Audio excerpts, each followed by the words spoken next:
Ladies and gentlemen, welcome to It's Rainmaking Time. This is Kim Greenhouse. It gives me great pleasure to invite Robert Vicino, the founder and president of the Vivos Group, a global underground shelter network. And the reason I've invited him to the show is that I feel that with so many prophecies out there in the Bible, with the Hopis, with Nostradamus, with Fatima, with the kind of earth changes that we are experiencing all over the world, the potential of a pole shift, of electromagnetic pulse energy, nuclear war, perhaps our paradigm about safety, about shelter, about housing could expand and open up. Real estate is now being developed commercially, but it has been developed underground for over 50 years in deep underground military bases. We're going to invite Robert to talk to us about the work that he's doing, the challenges they have, and why this underground global shelter network is so important. Ladies and gentlemen, welcome Robert Vicino to It's Rainmaking Time. Good morning. Good morning, Kim. Thank you for having us. It's a pleasure. When you first go to your website, terravivos.com, it really does look like it's something to be afraid of, and it does look a little bit like we better start preparing now. What is it that led you to start this underground shelter global network?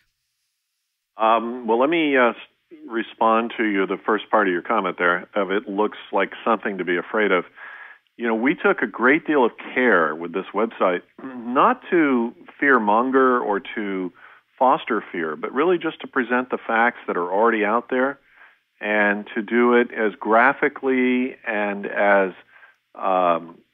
explicitly as possible without adding any fluff to it, because we certainly don't want to be accused of fanning the flames of fear, which unfortunately are already out there. We're not creating the fear.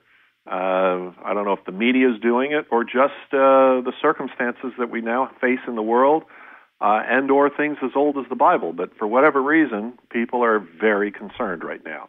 What caused me to proceed with this project is just that the time is right. And I've sensed since 1980, when I first envisioned the project, or I had I had an inspiration to build a shelter underground for 1,000 people. And what's interesting is that I wasn't a religious person. I had no knowledge of Nostradamus or the Mayans or anything at the time. But somehow I got this inspiration. And I was in a totally different business. I was in the advertising business. And it was a strong determination, which caused me to start looking around for an underground mine, like an abandoned gold or silver mine or cave that could be converted. And I quickly realized that is not feasible unless you're the U.S. government with an awful lot of money to convert and reinforce one of those structures. So anyways, over the last 30 years, I've transitioned from that original vision to what we're now doing, which is we're building them. And I really didn't get this into gear until about 3 years ago. And I don't know, maybe Mr. Obama had something to do with that. But what do you mean? What do you mean? Explain it. Well, it seemed that as soon as he got in, the fear factor went up. I know my own personal did, and my sense of what I was reading around the world was that there is a great deal of concern because now, they're concerned about our leadership, they're concerned about our political position in the world. But of course, he didn't create 9/11, and that was already out there.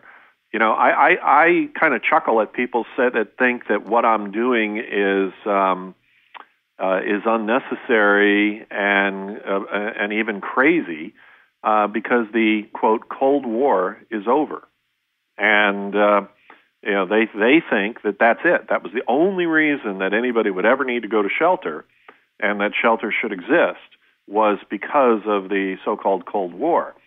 But today, I don't know. The Cold War is over, but the Holy War isn't. And Mother Nature could care less whether it was a Cold War or not, that, when she creates the next earthquake, tsunami, or the cosmos send us that mega asteroid of which they're out there and just last year, there was 2 large asteroids that passed the Earth within the distance of our satellites, which means they were very close calls.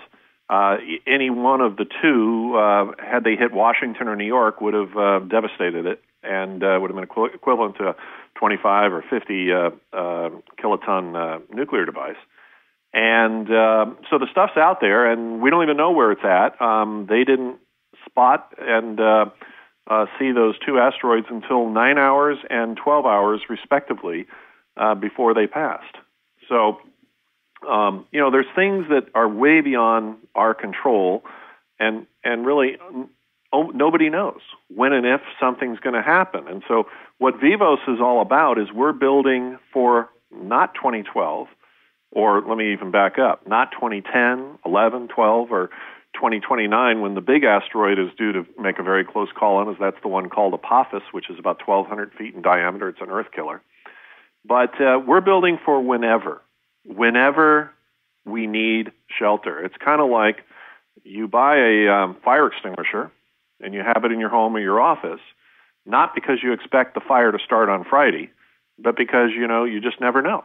And it's a good thing to have, and you hope you never have to use it, but if you do, it's, you don't want to have to be running down to Home Depot to buy a fire extinguisher after the house is caught on fire. And so that's the same thing with Vivos. We're selling a form of life assurance, which means the assurance that you will survive most of these predictable catastrophes, because you'll have a solution and a place to go given enough notice. Sorry for the long-winded answer. No, that's okay. I'll tell you, several months back, I interviewed some experts in the area of EMP, electromagnetic pulse, and also about the grid and the real state of our grid. And there are some really practical things in what you're saying, in the larger scope of it, that really could happen at any moment. And most of us, we don't have that kind of knowledge and information about EMP or about the state of our grid and how antiquated and stressed our grid is, that we really aren't prepared. And so, you know who knows is the government knows. Yes, absolutely. Those that are probably like your listeners that have taken the time to listen to media like this and to do their research. The majority of the masses are just oblivious. They think the sun will come up tomorrow and everything's going to always be the same. And Mr. Obama is going to keep printing money and everything. We're never going to have that financial crisis, and they're going to be able to go to work and get a paycheck tomorrow. And I don't mean to be political, but that's a very naive view of life. And what they don't realize, and their memories are short, is history does repeat itself. 70 years ago we had World War II, and many think that we're about to have World War III. To say that the most Europeans were living in bunkers 70 years ago to survive, and today they laugh at it. So, EMP is probably the biggest threat that we face. There was a report before Congress a few years ago that indicated that, be it from a nuclear device at a high altitude, or be it a electromagnetic pulse or coronal mass ejection from the sun. Right. Which is going into a solar maximum in 2012, 2013. Yes. Yes. And many believe we're going to get hit. NASA's made announcements that it's going to be a severe one this time around. And, one coronal mass ejection, solar flare, can ruin your whole day to the extent that it will wipe out our electric grid if it's strong enough. And people say, well, that's never going to happen. I mean, we haven't seen anything like that in our time. And I guess they haven't done their research, because there was a thing called the Carrington event in 1857, I believe, where a solar flare hit northern Europe, and it took down the internet of its time, which was the telegraph system. And it actually started fires in telegraph offices.